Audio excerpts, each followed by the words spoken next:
চাইলোৱা প্ৰথম প্ৰশ্নটো আছিলে চৰাইদেউ জিলাৰ সদৰ ঠাইখনৰ নাম কি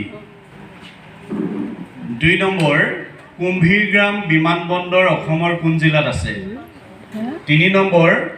মহাভৈৰৱ মন্দিৰ অসমৰ কোন ঠাইত অৱস্থিত ভাৰতবৰ্ষৰ আটাইতকৈ ডাঙৰ জিলাখনৰ নাম কি উত্তৰ দিয়া আছে কাৰ্বি আংলং নাইনিতাল লাডাখ যিকোনো এটা শুদ্ধ 5 নম্বৰ জয়সাগৰ পুখুৰীটো কোনজন আহোম স্বৰ্গদেৱে খন্দাইছিল 6 নম্বৰ অসম সাহিত্য সভাৰ প্ৰধান কাৰ্যালয় যোৰহাট অৱস্থিত এই ভৱনটোৰ নাম কি ভৱনটোৰ নাম হ'ল উত্তৰ 3টা দিয়া আছে চন্দ্ৰকান্ত সন্দিকৈ ভৱন কৃষ্ণকান্ত সন্দিকৈ ভৱন ৰাধাকান্ত সন্দিকৈ ভৱন যিকোনো এটা শুদ্ধ এইটো শুদ্ধ লিখিব লাগিব